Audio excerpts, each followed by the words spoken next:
And we're back. As promised, Jen Prepanning with Lindsey Funeral Homes here with me, and we're going to talk about pre-planning and pre-need funerals. You ready? I'm ready. All right, so you guys have got some questions for us already. So what happens if the cost of services increases over time?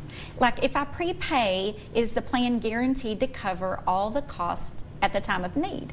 So if you prepay, your plan is going to cover what you've selected. Say if your family comes in there and selects additional stuff, merchandise, services, different things, they would have to pay for what they select at the time, but anything that you've chosen ahead of time is guaranteed. Okay, so we can get our wishes in, but if they want to add, it's up to them. Then they pay for that. Yeah. Okay, well that's good to know. All right, so after I do a pre-need plan, can the plan be customized or updated? And if yes, are there any additional fees to make those changes? Your plan can definitely be customized or updated. You can specific however you want it, but if you do add any kind of merchandise or services, then those would be additional cost. Okay, and kind of explain to us again about what the difference is between a pre-planned funeral and a pre-need funeral. Okay.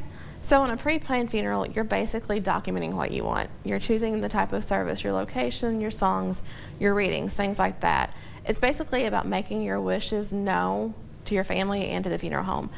On a pre-need, what it is more of a financial contract that you're entering into with the funeral home itself. You can do a lump sum payment or payments, but what this does is it locks in the prices for you. So at the time of need, it would all be taken care of unless you added to it. Okay. So what happens if, say, we plan everything, we've got it all good to go, and the people at the funeral home decide to retire? Do we get our money back? How does that work? So in the state of Kentucky, the state requires us to put the money back into third parties holding, like an insurance company basically. So that third party holds your funds for you. If something were to happen to that funeral home, you could take that policy and your funds to any funeral home and they would accept it. So it's kind of underwritten like insurance kind of thing? Basically, yes. Yeah. You're safe, and it helps the consumer know that they're not going to get taken for what they've already paid. Gotcha. And I know like you guys have been around for a very long time, so there's no, nothing with that, but people always want to know, like, what is happens? my money safe Yes. or whatever, especially if you're younger. And we hope we're going to live, forever, but in the event that, we live a little bit longer than we think, we need to know it's taken care of. Yes. And you guys are going to take good care of us. Yep. So if we have any questions about stuff like that, can we call down and call anytime? Yep, call anytime. You can speak to any funeral director down there, but we'd be more than happy to answer any of your questions. Make an appointment, come in, it's free. So okay, yep. All right. So it's better to have that stuff on the table while we can kind of laugh and joke about it, isn't it? Yes, and that way your family doesn't have to worry about it. All right. Well, thanks for being with me here today, Jen. It's sometimes not a fun conversation, but it's a necessary one. It is definitely necessary. All right. Well, if you would like to visit this segment again for Lindsey Funeral Home, log on to WPSDlocal6.com/familyhealthexperts. Well, the timer is ticking down as UT Martin women will begin their run in this year's Ohio Valley Conference tournament later today when they face Western Illinois. Of course, the Skyhawks head into this year's tournament as the defending conference representatives to the NCAA tournament. However, the vibe around the program is a little different heading into this year.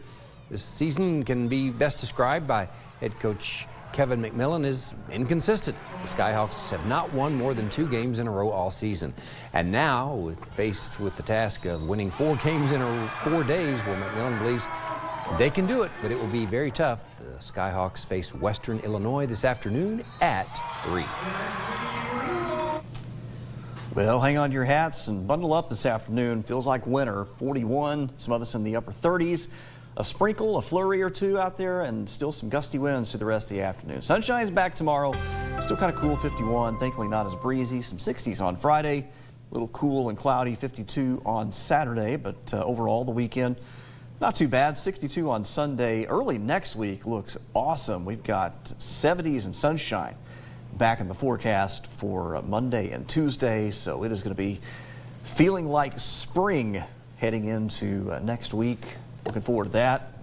As far as any long-range changes right now, most signs through the middle of March point towards some above-average temperatures sticking around as we head toward the next at least 2 to 3 weeks. So maybe we turn the corner after today. Yeah, it doesn't feel like spring today, but it will again soon, we promise. Thank you for watching Local 6 Midday.